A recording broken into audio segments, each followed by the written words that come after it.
wanababisha mukomeze murwane ongera umwete mwinshi muganze satani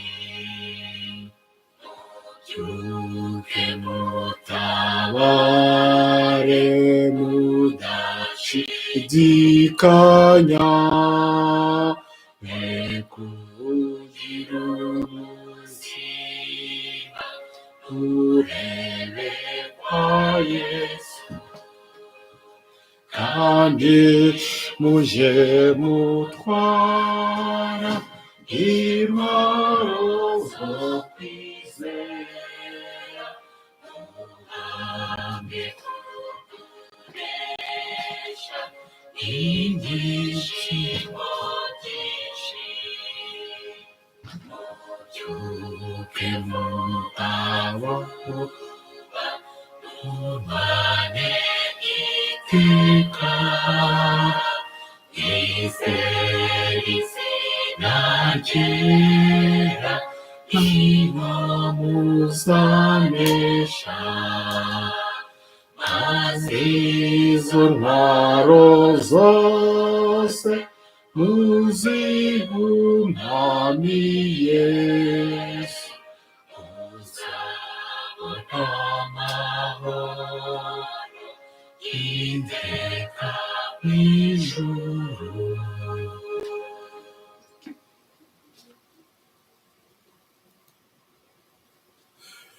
Nshuti bakundwa bene data ndongera kubaramutsa mu izina ry'umwami wacu Yesu. Ndabaramutsa aho muri hirya hino, ndafasha aka kanya ko kugira ngo twongere tuganire ku ijambo ry'Imana, dusubukure ibyigwa navuga twatangiye dutangira uyu mwaka.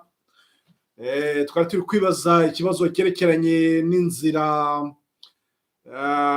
twakurikiye n'inzira tugendamo.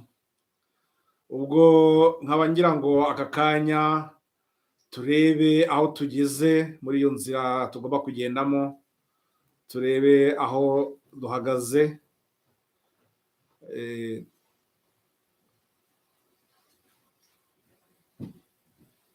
Tukaba tugiye kuri dusubukuye, tugiye kugera ku kigwa cya tugiye kugera ku kigwa cya 13. Ubushize naberekaga ibyerekeranye n'iyo nzira y'inzitane tuba turimo, nari ndi kubereka ko hakenewe yuko abana b'Imana bashishoza bakareba inzira y'ukuri, bakareba umucyo uri kubamurikira. Ubwo birasaba kugira ngo noneho nanone uwo mucyo ugomba kubamurikira kuki, bagomba kuba bari kureba ibimenyetso by'inzira barimo, ibimenyetso by'inzira turimo. Mwibuke yuko hari ikigwa twarebeye hamwe, nabwo nababwiraga yuko inzira dukurikiye, iyo nzira ifite ibimenyetso, ndetse niyo y'amagambo twabonye dushobora kubona mu gitabo cyo kubara igice cya 35 nibanuka neza umurongo wa 9, aho batwereka ko igihe ubwoko bw'Imana bwari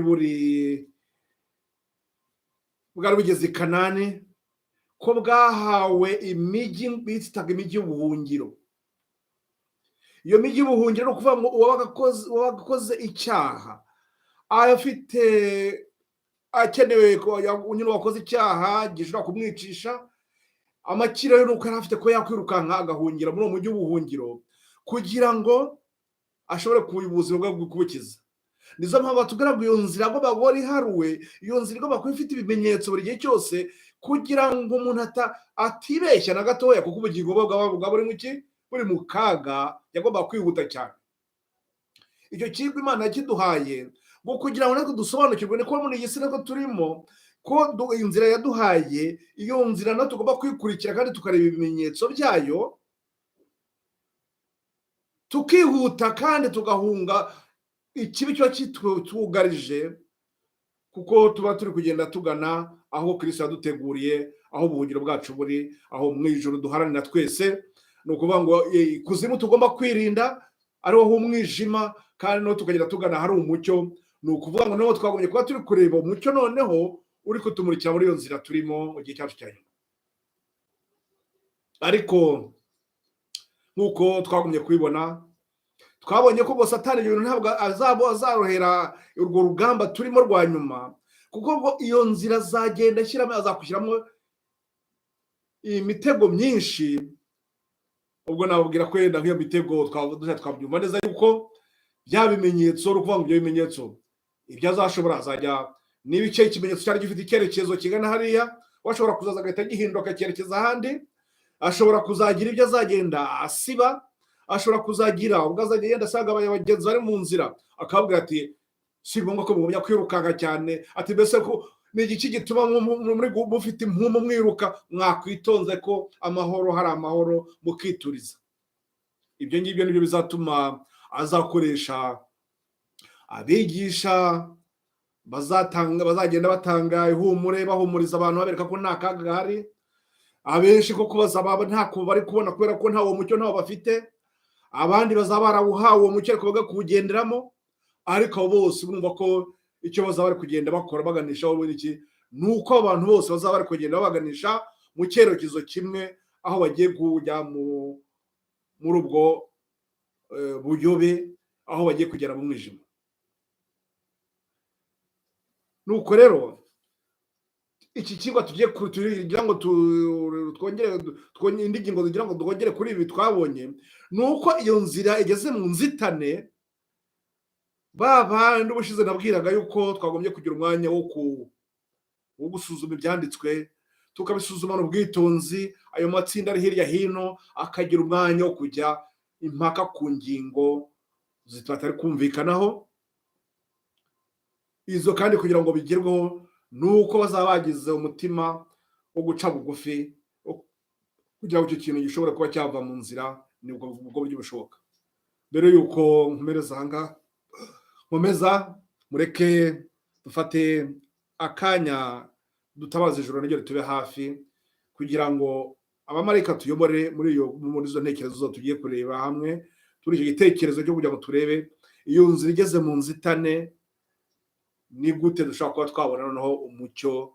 Ni iki twagombye kureba, ni gute biragenda bite ko inzira igeze mu nzitane, tubigenze dute?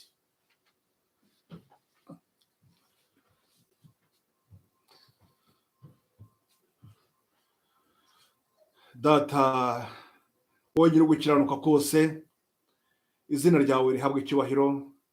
Turagushima Mwami Imana yacu, turagushimira uyu mwanya utugenera, tugushimira uburinzi bukomeye bana natwe, tugushimira umucyo uduha wo kugira ngo turusheho gusobanukirwa n'ibihe turimo, turusheho kureba n'icyerekezo, turusheho kureba aho tugana.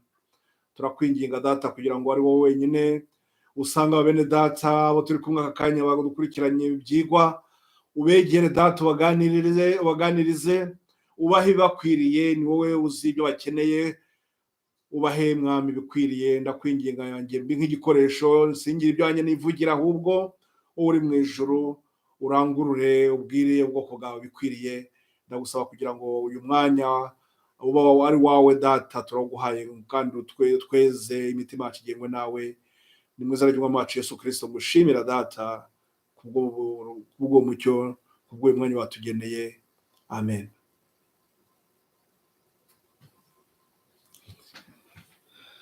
Rero muri kumurikira turi kuri Facebook, namwe ngo ndamwese ndareba, ndabasuhuza.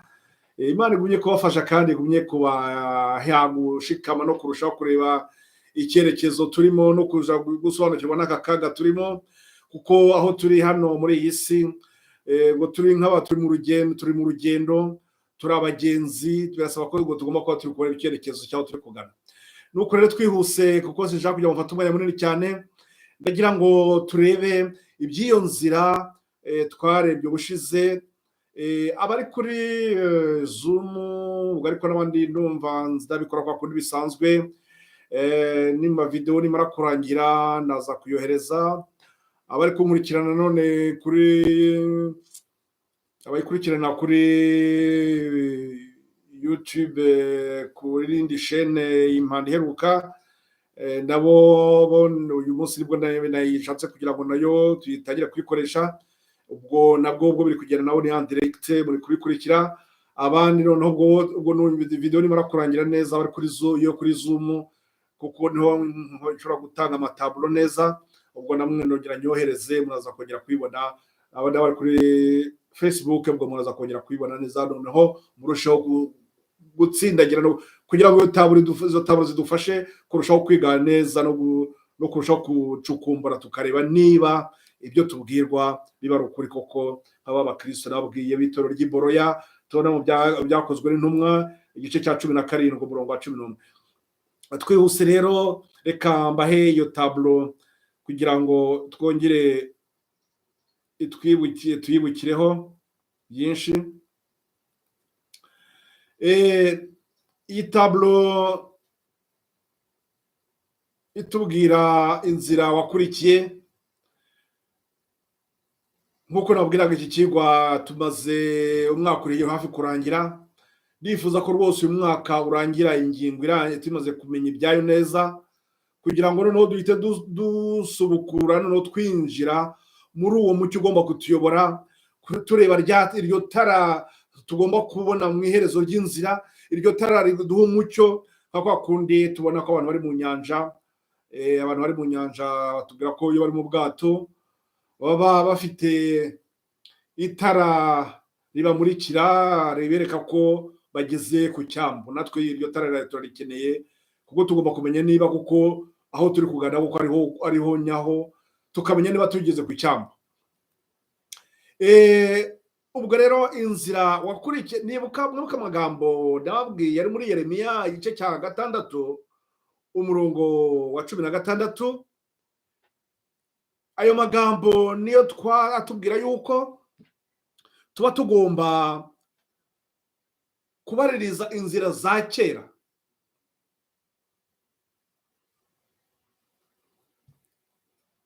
Baratubwira ngo tubaririze inzira za kera.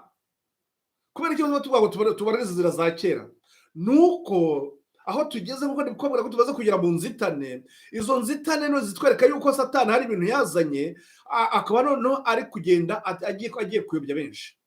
Ariyo gituma noneho tugomba kurushaho gusobanukirwa n'iyo nzira. Ariko icyo tuributsa nuko iyo nzira twahereye mu mwaka w'1844, kuko twabonye ko ariho cyo gihe ubutumwa bwa nyuma buturiho mucyo wa nyuma uheruka turi kuwuhabwa. Kandi Satani niho yibanze, kuko n'ubundi nkuko twari twabonye yuko ngo uko tugenda mu mateka y'isi, buri gihe cyose Imana igenda itanga umucyo ukwiranye n'igihe abana b'Imana bagezemo, kugira ngo barusheho gusobanukirwa. Ndibwira ko abantu benshi bamwe bari mu bihugu byateye imbere, aho bakoresha za GPS mu batwayeho imodoka, akaba ashobora kuvuga ati ngeze aha n'aha, hari ibimenyetso uri kugira. Mwabonye yuko ubu tuba dufite inzira igaragara ndende gutyo itwereka icyerekezo cyose. Ariko none iyo turi hafi kugera aho tugiye neza, turagenda tukabona utuntu duto ku buryo tudashobora kwibeshya, ku buryo akantu kose baba bakwereka tudorogeye muri metero 10 ziri imbere urahagera ahangaha. Niba hari n'inzu iri iruhande bakavuga ati hari n'inzu imeze gutya, ukaba ku buryo udashobora kwibeshya.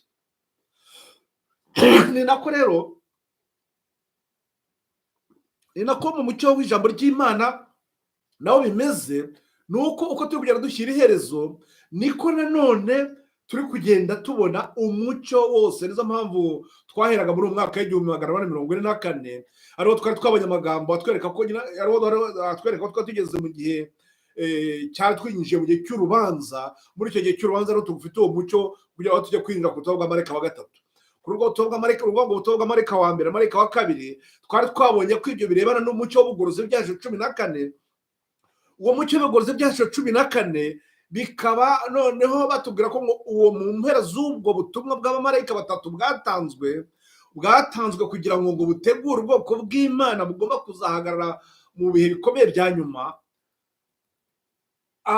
Uwo mucyo mu kurangira kwawo niyo batubwira ngo uzarangira mu gihe ufite imbaraga nyinshi, ariko noneho bakongera bakatubwira muri icyo gihe cya nyuma tuzaba turi mu gihe gikomeye cyane, kubera ko ngo itorero naryo rizaba nta mbaraga rifite, rizaba ridashobora kuba ryashobora gusohoza iyo nshingano keretse ryemeye inama rihabwa, ariyo tubona mu Byahishuwe igice cya 3:18, inama igiye ihabwa Laodikiya. Iyo nama ihabwa iryo torero rya nyuma ibabwira ko bagomba kugura izahabu yatunganijwe mu ruganda, bakagura umwenda wera, bakagura n'umuti wo gusiga ku maso, kugira ngo bashobore kwimenya uko bari, bashobore kubona ingorane barimo koko nyabyo, maze ngo bashobore gukomeza kujya mbere. None muri uko kwihana twabonye ko ari ubwo buryo bwo kuvuga ngo ni uburyo bwo gusubizwamo imbaraga, mu gifaransa nicyo babita le temps de rafraîchissement. Ubwo ni ukuvuga ngo ibyo turi muri icyo gihe ubwo butumwa bugomba izo nama ziri guhabwa, twabonye ko ngo abenshi ngo ntabwo izo nama bazazemera. Muri uko kutazemera ngo hari bakeya bazemera izo nama.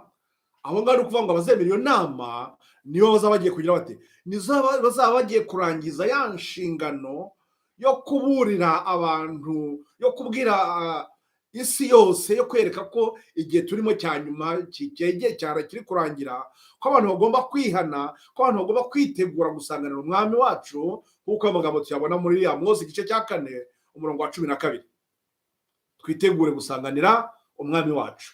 Iyo nshingano n'urumva ko iri guhura na ya yindi nanone yari ahawe ubwoko bw'abayuda mu gihe cyabo, ya yindi yabwira ko ngo bagomba kwitegura kugira gute, kwakira umucunguzi wabo, wari umucunguzi wacu ari we Yesu. Uwo nguwo wari waratanzwe ku gihe cya Adamu, wari waravuze ko azaza gucungura umunyabyaha. None icyo gihe cyari kigeze cyo kuko agiye gucungura umunyabyaha, icyo gihe cyari kigeze. Nizo mpamvu hari hahagurukijwe Yohana ngo kugira ngo ategure inzira, ategurire uwo mwami wacu, umucunguzi wacu ugiye kuza. None bakatubwira natwe muri gihe cyacu cya nyuma ko tugomba kugira umwanya nanone wo kwitegura kwakira Kristo agiye kugaruka.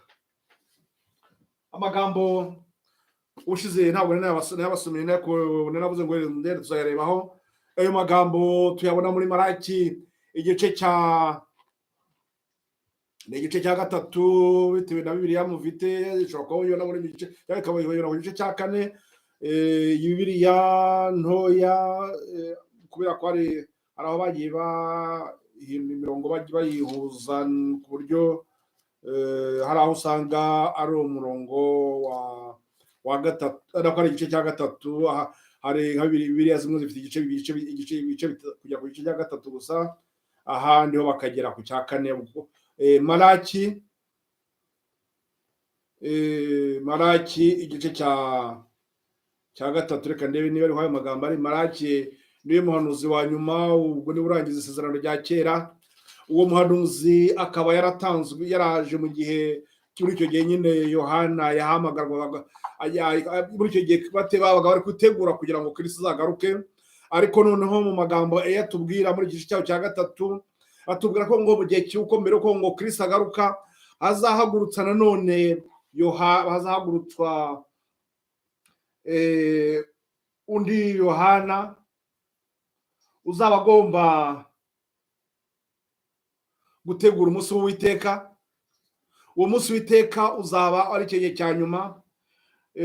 Niho batubwira ku murongo igice cya 3:19, ubwo ni kuri za Bibiliya zifite ibice 3 gusa.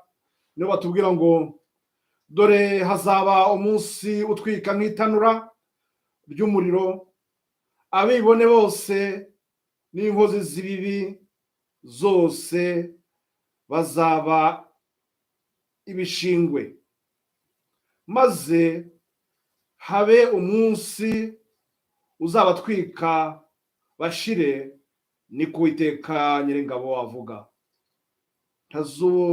Ntazabasigira umuzi cyangwa ishami, ariko mwebweho abubaha izina ryanjye izuba ryo gukiranuka rizabarasira rifite gukiza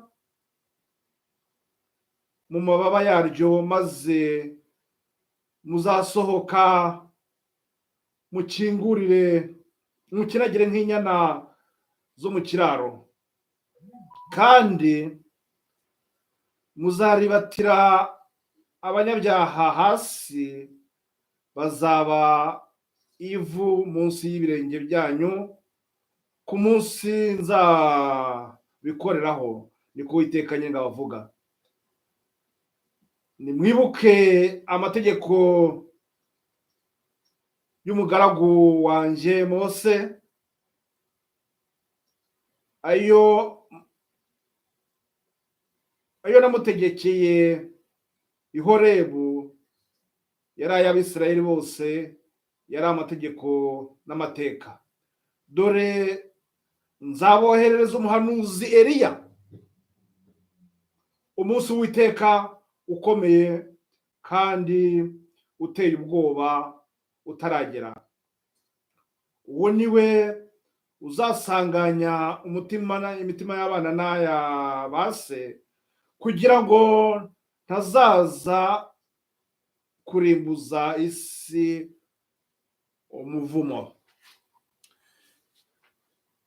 Murumva ko muri icyo gihe cya nyuma nanone hari undi Eliya nanone uhamagarwa, ugomba gukora umurimo. Murabona ko mbere ni mbere y'uko uwo munsi w'amateka. None twibona yuko ngo ubwo rero mu butumwa bwa nyuma turimo, ubwo butumwa bwa nyuma bwo buratwereka yuko ari ubwo butumwa bw'amarayika batatu ari bwo burangiza amateka.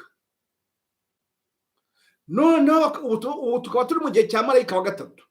Muri icyo gihe cya marayika wa gatatu, nk'uko namaze kubabwira mu mwanya, tukaba rero duhura na kiriya gihe cy'uko ari igihe cy'akazuyazi. Niba ari icyo gihe cy'akazuyazi, hakaba hakenewe iryo hemburwa, kandi muri icyo gihe cy'iryo hemburwa bakaba batubwira ko bazatwoherereza Eliya. Ndagira ngo mwibuke ko twabonye mu mateka ko Eliya yaje mu gihe, Eliya wa mbere yaje mu gihe ubwoko bw'Imana Abisirayeli bari baramaze kuyoba cyane, barimitse ibyigirwamana. Umwami Ahabu yarezaniye umugore Yezebeli, uwo Yezebeli akazana ibigirwamana by'iwabo, harimo ikigirwamana cyo gusenga Bayali n'ikigirwamana cya Ashera, bakimura Imana yabo, none bagasenga ibyo bigirwamana. Niho batubwira ngo uwo mugaragu w'Imana wari Eliya, aho ngo yari ari yitaruye mu misozi, ngo yagumya kubabazwa n'uko ibyo bintu yabonaga, avuga ati ubu buyobe se bwo bugeze gutya bizageza ryari? Nubwo byabaye ngombwa yuko noneho n'uruko gutaka kwe atakamba, Imana yamuhaye ubutumwa yagombaga kujya kubwira Ahabu, no kugira ngo abo bana b'Imana bari barayobejwe bashobora kuba bagaruka bamenye Imana y'ukuri. Niba nako natwe mu gihe nk'iki ngiki turimo, abayobejwe bose mu n'inyigisho zatambutse mu bihe byatambutse byose, aho baba bari mu mpande zose, hagomba kuboneka abo ngabo bongera kugarura abana b'Imana, bakabagarura mu nzira. Uwo Eliya akaba ari kugira ngo yerekane Imana y'ukuri yari. Nibyo byabaye nyine aho ngaho batwereka yuko Eliya yajyanye ku musozi wa Karumeli yerekana Imana y'ukuri yariyo. Ni nako natwe mu gihe cya Yohana nanone umubatiza, nawe yari gutegura kuza kwa Yesu k'umucunguzi wacu, ko igihe cyari kigeze, nabwo batubwira ko uwo niwe nawe wari Yohana kushuraka yaje nawe nka Yohana nawe muri icyo gihe cye. Noneho tukabona ko natwe muri gihe cya nyuma hagomba kuboneka nanone iki, undi Yohana nanone ugomba kuza kurangiza iyo nshingano yo kujya mu gihe cya nyuma. niho rero turi kubona ko ngo muri iki gihe hakenewe igihe cy'ihemburwa. Iryo hemburwa nta rizanyura nuko abantu bagomba kwakira inama y'umugabo wo guhamya, bagomba kwakira iyo zahabu yo gusa kwa iyo zahabu bivuga ukwizera n'urukundo. Urukundo rw'ijambo ry'Imana, rwo gukunda iby'Imana, ukumva ko bijya gutwara umwanya mu gihe cyose, ukumva uryohewe kandi uharanira gushaka iby'Imana. Ayo magambo none washaka none yazayabona mu rwa kabiri rwa Petero ku gice cyaho cya mbere umurongo waho wa 5, niho batubwira ko ngo muri uko kwizera hagomba kuzazamukira ugukura, bikagerwa no tugeraho ko urukundo runyarwo rwuzuye rwo kuba abakristo nyabo. Hari ikigwa natanze niho batubwira ko nibyerekeye n'urwego rwa Petero, muri urwo rwa kabiri rwa Petero igice cya 5 mwahera, n'ibyo batubwira urwego rwa Petero. Ibyo ragenda bikadukuza, bigenda bituzamura, tukagera kuri urwo rugero rukwiriye. None bakongera katubwira ngo icyo gihe muri uko gukura nuko tuzaba twamaze kugira, tuzaba twamatanye na Kristo. Baratubwira ngo ukwizera ngo ni ukuboko kudufasha kwakira agakiza. Ni ukuvuga ngo muri uko kwizera ko niyo ntambwe ya mbere ituma tugenda tukegerana nawe mukiza wacu, umucunguzi wacu Kristo, akatujyana mu nzira yo kwezwa no gutunganywa. Iyo nzira yo kwezwa no gutunganywa igatuma no tugera ku rugero rwo kwitwa abatwaramucyo, yo kwitwa abantu koko bahageze ku rugero rukwiriye, bashobora kuba bahabwa inshingano. Ni ukuvuga ngo muri uwo mwanya wo kwezwa no gutunganywa, uwo nguwo ni ukuvuga ngo abo ngabo nuko bazaba bakiriye imbaraga, bashubijwemo imbaraga. Ni ukuvuga ngo babandi baguye umwuma bahawe inama y'umugabo wo guhamya, abo ngabo bari kugira bate, bari gusubizwamo imbaraga. Ni ukuvuga ngo bagiye gushobora kurangiza inshingano bahamagarirwa. Niho rero turi kubona yuko ibyo bizaba bimeze bityo, nuko abo ngabo bazaba bari kwezwa no gutunganywa. Nibyo batubwira ko ngo niwo mwenda wera, kuko tuzatwambara gukiranuka kwa Kristo. Bamwe nkurikije inyigisho nyanya numva hirya hino, ndagira ngo bamwe bahite bumva cya kigwa nakubwira kwenda, bamwe bibwira kwenda ngo niwo mucyo w'igihe tugezemo, ngo ni bavuga ngo ubutumwa bwa marayika wa 3, umurimo wo Kristo, gukiranuka kwacu Kristo n'amategeko. Kira kigwa cyatanzwe na Vagonere na Jones mu